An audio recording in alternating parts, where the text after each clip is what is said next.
Hi, welcome to my talk. I'd like to thank AWS and the organizers and volunteers and sponsors for making today happen in these challenging times. I'm here to talk about patience with serverless, event sourcing, and end-to-end testing. I'm going to define each of these things. We'll take a look at an implementation of it, and then I'll run the end-to-end tests and we'll take a look at the results. And I do have some links at the end, which include the slide deck and the code repository as well, and some contact information for me if you're interested in learning more. My name's Ben New, and I've been a developer for quite a while now. I do like a good pun. I am a dad. You have been warned. And I also like serverless. I like the programming model of serverless and the operations model of serverless. It's nice and simple, a few dials to turn. And behind that, you have all of the good features of cloud. You have the scalability and the robustness, the durability, the security, everything built into cloud services. Event sourcing is something that you may or may not have come across. Traditionally, systems will store data in structures that are along domain concern lines. So, for example, an e-commerce system will store customers and products and sales. And there might be another table with some event logging, stuff that happened in the system, but that's sort of secondary and it's there for traceability later. Event sourcing flips that around. The canonical source of truth in an event source system is the event store. And that's just a list of events. Everything that's happened in the system since the dawn of time is recorded as an event. And the sum of those events can be projected into those domain concerns. So if we look at all of the events that concern products, we can build that up into a product model. And similarly for customers and for sales, we can build customer and sales models. And those models are known as read models. And the reason for that is that we only ever query from them. We don't ever directly update them. We only update them by appending an event to the event store. And that then gets reflected in those read models. And those read models could be in database tables, or they could be in some other kind of data storage, or they might not even be materialized anywhere. They might just be generated on the fly. And that all depends on the complexity and the nature of our domain and our queries. End-to-end testing is testing of the entire application as a whole. So not only individual components of the application, but the whole application as the user sees it. So from the front end all the way to the back end. And in our case, we have a serverless application back end, and we have a command line application front end, and we have the deployment mechanism for that and the way that they communicate together. And our tests will encompass all of that. And finally, the talk is patience with serverless, event sourcing, and end-to-end testing. And certainly these things do require a fair bit of patience. But I did warn you, and patience is also the card game. It's the one with 7 columns. It's also known as Klondike or Solitaire, single-player card game. And the goal is to get the cards arranged by suit. So let's take a look at what the game looks like, just to get ourselves familiar. And I've already configured the back end, so we can talk to an API. And I can start moving some cards around. So that's the board, and I can move that Queen of Diamonds in column 6. I can move that down to column 3, and it'll be on top of the King of Clubs. And then I can also move the 6 of Hearts from column 4 down to column 2, which will put it on top of the 7 of Clubs. And I can keep making moves like that. I can flip some cards over at the bottom to see what I can move, and I can move from the waste pile up to column 7, let's say. And another one, the 5 onto the 6 of Hearts. So I can keep making moves like that. And let's just try and make an invalid move, just for argument's sake. Let's try and move the 3 of Spades onto the 5 of Spades. And we know that's an invalid move, so we should get an error. And it says card color must alternate when building tableau columns. So we can only put a red card on top of a black card. And also we need to go from 5 to 4 as well. So that's the game, and you can certainly play around with that yourself in your own time. Have a go. But let's take a look at the implementation of it, starting with the serverless architecture. So we've got our usual suspects here. So we've got Lambda and API Gateway and DynamoDB and S3 in there. We can take a look at that in a diagram. We can see our serverless application there inside the dashed orange boundary. We can see our console application to the left communicating with our serverless application, and we can see the end-to-end test at the top left and how that interacts with the rest of the application. We can see that we're using CloudFormation to manage the application and CloudWatch and X-Ray for logging and monitoring. And inside the application there, we can see the API gateway, which is what console application communicates with. And those API calls invoke Lambda functions, which then read from and update the event store in DynamoDB.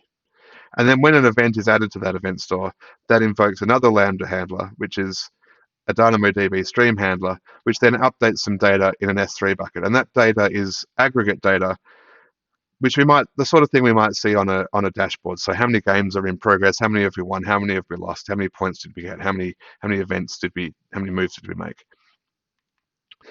Our API is quite simple. We have 4 endpoints relating to the game, and we have two endpoints relating to the aggregate data.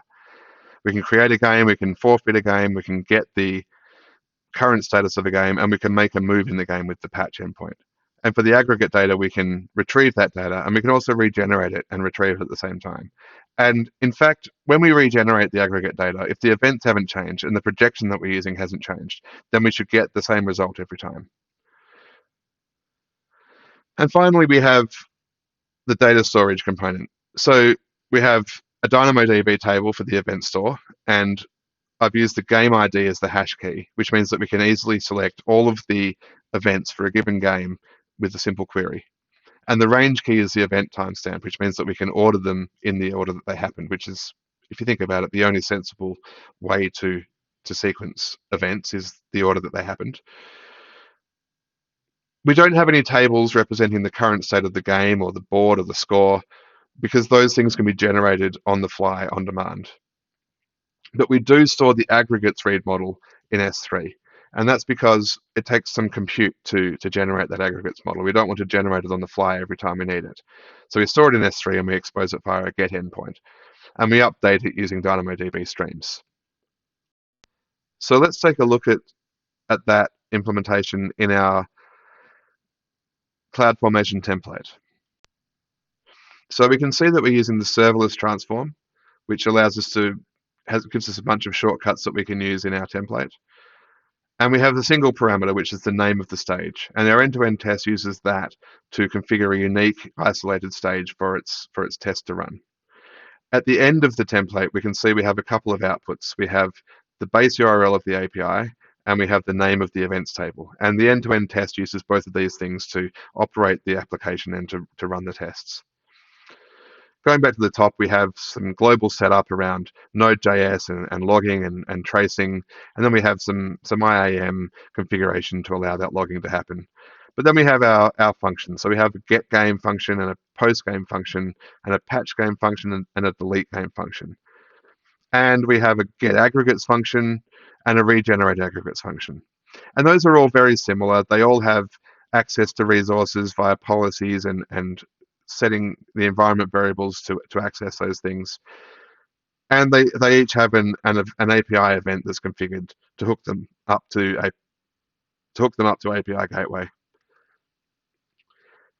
The regenerate function is a little bit different. It has a longer timeout. It does take some time to regenerate those aggregates, and it has access to both the database table to get the events and then the aggregates bucket to put the result into it. Finally, we have the stream update, the update aggregates stream handler. So whenever an event is added to the event store, this gets invoked and that updates those aggregates in the event store. And we can see that that's attached to DynamoDB as a stream handler from the events table. And this is the events table itself. As you can see, we have a game ID and an event timestamp making up the composite key. We have a stream specification to make the DynamoDB streams work. And then finally, we have the aggregates bucket there, which is just an S3 bucket where we store that aggregate data. So let's dive a bit deeper into the implementation of this and take a look at the event sourcing side of things. We'll take a look at the API handlers. But what we'll see is that those are quite simple, and a lot of the functionality of that is delegated down to the event, the read model builders, and to the command processing mechanism. So a command is an intention to change the state of the system, and we receive that via the patch endpoint. So when we want to make a move, the front-end application calls the patch endpoint. And that command, which is in that patch call, is either valid or it's invalid. And if it's invalid, we just get an error. That's fine. That's like the move that we made that wasn't valid, and we get an error from that. If it is valid, then we generate a single event, add it to the event store, and then we can return the new state of the game from there. And depending on the command, we'll generate a different type of event. And depending on the type of event that we generate, we will store different properties. So the database will have different events with different properties. And this is what our events look like. Every event has the game ID and the event timestamp. That's our primary key. And then it has the event type, which identifies the type of event, and therefore the additional properties that it contains. So in the case of playing a card from the tableau to the foundation, so from the 7 columns up to the 4 foundation stacks at the top, we need to know which column are we moving it from, and then which stack are we putting it on. So the tableau index and the foundation index. And each different type of event will have some properties like this, depending on the actual type of event that we're talking about. Finally, we have the read models, and as I mentioned, we have 2 types of read models. We have the state of the current game, which is generated on the fly based on the events. And we can do that because it's so fast to generate that state that there's no point storing it. It takes a few milliseconds to generate, because we know that we're only generating it for one game, and there's only so many events in a game, and the complexity is fairly low. The aggregate data, on the other hand, that's stored in S3 because it takes some compute to generate that. And we wouldn't want to, every time we look at a dashboard, have to load up the entire database and run through it and generate that aggregate data. So we store it in S3 and we expose that via an API endpoint. And then we update it based on the DynamoDB streams. So let's take a really quick look at what that looks like by looking at the code. And we'll start with our get handler. And what we do in our get handler, after we've checked the environment and that we're getting the arguments that we need, we load up the events for the game that we specified. And that's just a list of events for that game. And then from there, we can build the score and the table state based on those events. So that's generating the read model on the fly based on the events in the event store. And then we can just return that as our response. And so if we look into how we build that state, so we've got a list of events, these things have already happened, and we just need to start off with a given known state, and we just apply each of those events in order by passing it through these functions, depending on the type of event. So the thing that we need to build in this case is the tableau, so the 7 columns, the foundation being the 4 stacks at the top, the stock being the face down cards, and the waste being the cards that we've turned over at the bottom. And we'll just go through those one at a time. So when we create the game, we know that we're getting the layout of the cards in the tableau and then the rest of the cards in the stock. And we can simply initialize the state of our game with those pieces of information. And we know that the foundation is empty and the waste is empty. But then when we start playing moves, like let's say we're moving from the tableau to the foundation, so from those 7 columns up to the 4 at the top, then what we do is we pop a card off the tableau column and we append it to the foundation. And then we just ensure that there's a card face up in every column of the tableau. And we can see that there's no validation of this. The event has already happened. It's already happened, so we just need to build up the state that's based on those events. If we look at the patch handler, it's actually very similar. At the end, we're still building our state based on the events, and we're returning that in our HTTP request. But we also have this concern of a command processor. So depending on the command that we're getting, we're going to run a different function. And let's say we're trying to play a card, again, from the tableau to the foundation, so from the 7 columns to the 4 slots at the top. And to do that, we validate the parameters, we validate that the game exists and it hasn't been finished yet, and then we build up the state of the table and we see, is the column that we're trying to move from already empty? If it is, that's an error. And if the card that we're trying to move is not compatible with where we're trying to move it to, that's also an error. So when we're building the foundation, we need to build hearts on top of hearts, and we need to go up by 1 at a time. So if we're playing the wrong suit or the wrong number, then it's invalid. Assuming everything is valid, then we can save that event and return it back to the patch handler. And at this point, we've actually modified the state of the system. Now we can look at the aggregate data and how that read model is handled. And because it's stored in S3, the get is simply load it from S3 and then return it. The regenerate takes all the events in the database, builds the aggregates based on that, and then saves that into S3. So this is the thing that takes a fair bit of time to execute, and depending on how big the database is. And then it returns that new data. And finally, the DynamoDB stream handler, which updates that read model on the fly, it loads up the current set of aggregates and then applies the events that have just come in from DynamoDB to those aggregates. And if that changes the aggregate data, then it saves it back into S3. So we've actually got quite a bit from serverless in terms of event sourcing. We've got a DynamoDB is quite a good choice for a event store because it's dynamic. We don't have to define all of the properties of all the events up front. And we've got a range of different data services that we can use as read models. So we've got databases, search indexes, S3, key value stores and caches. And then we can use the event model of AWS and the data streams to maintain those materialized read models based on changes to the event store. Let's now take a look at the end-to-end testing.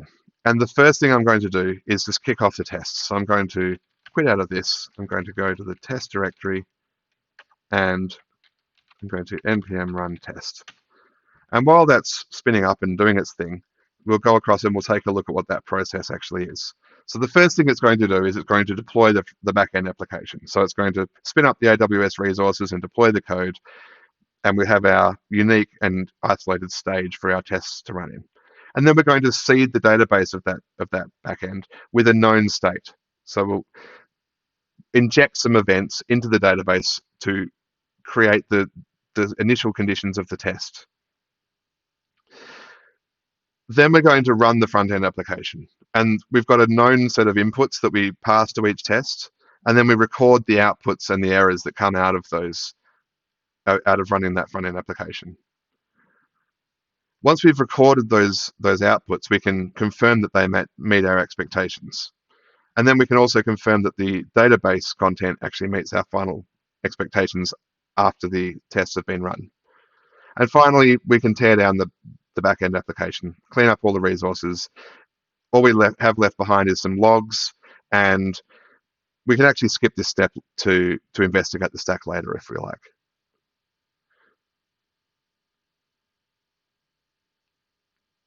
Now, if we jump across to CloudFormation now, we can actually see that there is a new stage that's being created at the moment, and we can see that those resources are coming in. And once it's set up those resources and the stage has been created, then it's going to go in and start populating the database. So let's have a look at that. The test itself is just a mocker spec. So it should be familiar if you've used BDD frameworks in JavaScript before. The first thing it does is creates a unique stage, and that's what it's doing now.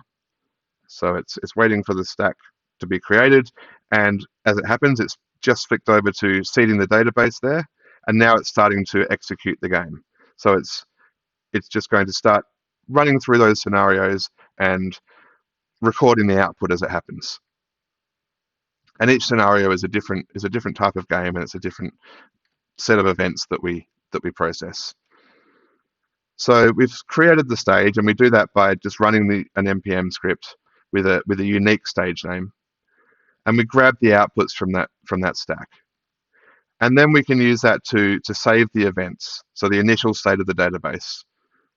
And then we can run those tests. So using the input that we know from the test configuration, we'll record the outputs and we'll record the actual events. And then we can go in and compare the outputs to the expected outputs and the errors to the expected errors and the database contents to the expected database contents. And that's all driven by these test configurations. And each of these test configurations represents a test case. And what we can see is that each of these test cases represents the initial events, what we seed the database with. In this case, it's just a single create game event. No moves have been made after that. And then we have the input tape, and that's the commands that we're going to type into the front end application, or the test is going to type into the front end application for us, one at a time, and that just continues until we claim victory at the end of this particular scenario. And then we have the expected output. So that's what we're seeing now. We're seeing that output get printed out to the screen. And in fact, this one's about to finish, so we'll just watch it finish. And this is the one that we're actually looking at right now. So it finishes with claiming victory. And there we go. It's actually the second last test. The last one is just a bit of error handling. And there you go. All of our tests have passed, and we've torn down the back-end application, and everything's good. So just to finish our investigation of these test configurations, we can see that that's the output that we're expecting to see in that console as we run the tests. And we compare that at the end to that output there. In this particular scenario, we're not expecting any errors. And then we are expecting the database to contain these events at the end. And as you can see, the last event is that we've claimed victory. By running these tests, we've actually given ourselves a lot of confidence in our application. We've tested that each component of the application works and that they all work together to form a cohesive application. And not only that, but the logic is correct in that application. We've sat down with the product owner and we've devised these test scenarios that have meaningful value to the business, that demonstrate that the application works as expected. And that gives our product owners and our team a lot of confidence in our product. Not only that, but we've also proven how easy this entire application is to operate. And in fact, serverless gives us a lot along this line. So deploying a new instance of the backend was very little effort. We've already got the CloudFormation template, and we can simply spin up a new stage of that with very little effort. And actually, at runtime, it's very fast as well. Spinning up and tearing down is quick. We don't have to manage server instances or apply operating system patches or anything like that. We've got built-in logging and monitoring. And in fact, we can run these end-to-end tests, and I do run these end-to-end tests as a part of CI/CD pipeline. So if you go into the repo and you look at the pull requests, you'll see that these end-to-end tests are actually run as part of the pull requests. So that gives us a great deal of confidence in our application. And it's something that I hope you can use in your careers and in your jobs and take to your work with you. If you've got any questions, as I said, reach out to me by all means. The link to the code repository there and the slides there. So if you investigate it further, reach out to me, and thank you and have a great day.